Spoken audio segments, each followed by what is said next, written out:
Hello everybody, this is Havoc with 4 very quick new features in the 8 Princes DLC for Total War 3 Kingdoms. These features were gleaned from the Sima Liang livestream yesterday, and they're very much looking to make this DLC stand out on its own. I'm going to get down and dirty with it, and as always, let's dive in. There's a new ranking system in town for this DLC. Since we are dealing with a crapload of related princes rather than a range of different families, the marquises, the dukes, and the kings have been switched out for various levels of princedom, but it's far from simply climbing the ranks. You'll be looking to take the capital as you would in the base game, but doing so without sufficient power will actually do more harm than good. While it wasn't specified, I imagine that on achieving the rank of Imperial Prince, your prestige would be renowned enough that the capital can be yours without much issue. But again, it's far from being simple. Throughout your campaign, you'll be given a series of choices that, when the time comes, will dictate whether you take over as Emperor or choose to spare the child Emperor and become a Regent. Both will no doubt have their own benefits and drawbacks, so it's up to you on what path you want to take. You win by achieving the rank of Victorious Prince. There's another step of ultimate victory that's only achievable by killing off the remaining princes. Speaking of events and choices throughout your campaign, there's a new story feature called Alignment. It's broken down into 4 areas: wealth, mind, might, and spirit. You can see the gauges in all 4 on the top left hand of the screen. In a way, it's like a morality system, providing you with various buffs based on the choices you select, which in turn builds a story based on those choices. While not confirmed on stream, it was suggested that there are 2 sets of these alignments that are at odds with each other. For instance, it's possible that you cannot continue to pursue the mind alignment if you want to get into might, or take on the spirit alignment if you're picking the wealth line.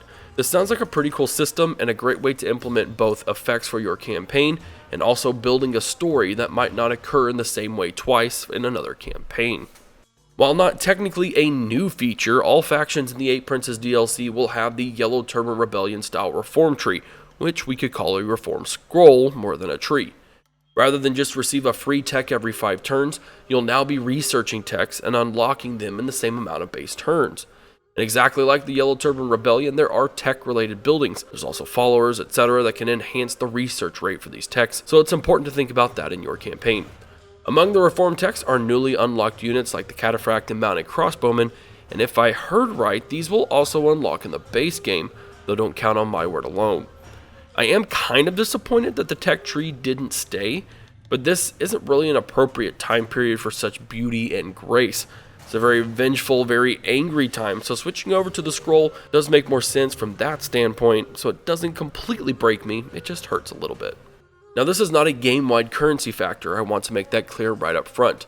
This is Sima Liang's faction-specific mechanic, and to me one of the more brilliant and strategic features Creative Assembly has made to date. With Sima Liang considered a traitor to the Emperor, any major gains in territory will only confirm that he's just power-hungry for the throne. Whether that's true or not, it's bad news bears for Sima Liang diplomatically, potentially game-ending. Enter his currency, Jurisdiction. Jurisdiction is a limit to how many regions can be in his domain. Go past that and you'll suffer in a variety of ways across the board. You can increase your jurisdiction by attaining vassals, and one of the best ways to get a vassal? Give them land. So you can essentially conquer all you want to, but while doing so, you'll need to give that land away to potential or current vassals in the hopes to expand your jurisdiction and then therefore expand how many territories you have.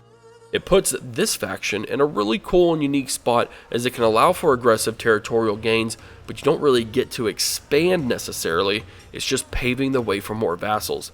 The jurisdiction mechanic is a great solution for those wanting to build tall with a large vassal support base. And that's all for today's video, like I said, down and dirty. Overall, this DLC is already looking to set itself apart, and while I don't 100% agree with the DLC this early, it's nice to see that there are indeed going to be some differences to justify the price. Speaking of price, if you'd like to pre-order and support the channel, you can use my Games Planet link and promo code in the description below to get 19% off the DLC, knocking it down to around €5.50 and just over $7. It's a pretty good discount if you ask me. Hope you enjoyed some quick features on the new DLC. If you did, comment and give it a thumbs up. If you haven't already, subscribe to the channel and set your notification preferences with the bell icon. Thanks for watching. This is Havoc, and I'm out of here.